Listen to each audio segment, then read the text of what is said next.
मेरे पति को मार डाला, अब मुझे भी मार दो। आतंकी हमले में पति की हत्या के बाद एक पत्नी आतंकवादियों से अपनी मौत मांगती रही।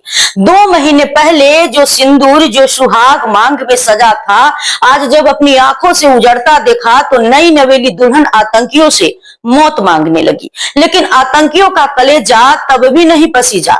आतंकियों ने 2 टूक कहा, नहीं, हम तुम्हें नहीं मारेंगे। जाओ जाओ अपनी सरकार को बताओ कि आतंकियों ने क्या क्या किया। सोचिए जरा क्या बीती होगी उस पत्नी पर जिसके सामने उसके पति को आतंकियों ने गोलियों से भून दिया। मौत मांगी तो मौत तक नहीं दी, छोड़ दिया तड़पने के लिए। कानपुर के सौरभ द्विवेदी की 2 महीने पहले शादी हुई। हनीमून पर जम्मू कश्मीर गए और 22 अप्रैल को जम्मू कश्मीर के पहलगाम में आतंकवादियों ने सब कुछ बर्बाद कर दिया।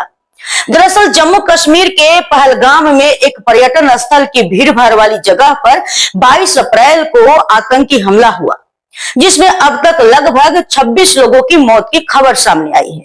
आतंकियों ने कायराना हरकत करते हुए धर्म पूछ कर लोगों को गोली मारी। इस हमले में कानपुर के रहने वाले सौरभ द्विवेदी की मौत हो चुकी है। सौरभ अपनी पत्नी के साथ हनीमून पर गए थे। जानकारी के मुताबिक सौरभ की शादी 2 महीने पहले 12 फरवरी 2025 को हुई। जिस वक्त आतंकी सौरभ को गोली मार रहे थे, उस वक्त उनकी पत्नी ने आतंकवाद से कहा कि मुझे भी मार दो, मार दो। तो आतंकियों ने कहा कि हम तुम्हें नहीं मारेंगे, हम तुम्हें जिंदा छोड़ रहे हैं ताकि तुम जाकर अपनी सरकार को बताओ कि आतंकवादियों ने क्या क्या किया। एक पति जो अपनी नई नवेली दुल्हन का हाथ थामे आने वाले कल के सपने बुन रहा था, उसे गोलियों से छलनी कर दिया गया, सिर्फ इसलिए कि वो एक आम भारतीय था।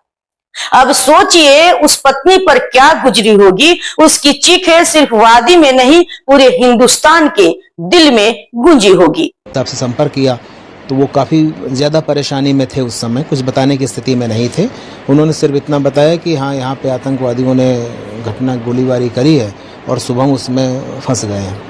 और फिर आधे घंटे बाद फिर जब हमारी बात होती है तो उन्होंने बताया कि शुभम को गोली लग गई है और इसके अलावा उन्हें कोई जानकारी नहीं हो पा रही थी कि शुभम की क्या स्थिति है उस समय पे। बाद में न्यूज़ चैनलों में भी सारी खबर आई, एक फ़ोटो भी जारी किया गया, उससे हम लोगों ने काफ़ी कोशिश करी है जानने की कि क्या ये शुभम है, लेकिन ये हम लोग नहीं आश्वस्त हो सके कि ये शुभम ही है। फिर 6:30 बजे के लगभग जब भाई साहब से बात हुई तो उन्होंने बताया कि हाँ, इसकी पुष्टि हो गई है कि शुभम को गोली लगी और वो दुनिया में नहीं रहे। करी गई, अभी फरवरी में ही शादी हुई, तो आप समझ सकते हैं कि क्या स्थिति रही होगी उसकी। उसने कहा हमें भी आप मार दीजिए, तो आतंकवादियों की तरफ से कहा गया कि हम तुमको नहीं मारेंगे, आप सरकार को जाके दिखाओ, बोलो उनको ये कि हमने ऐसा किया। तो बड़ा जघन्य ये कांड आतंकवादियों के द्वारा किया गया, जिससे हमारा घर परिवार में पहाड़ टूट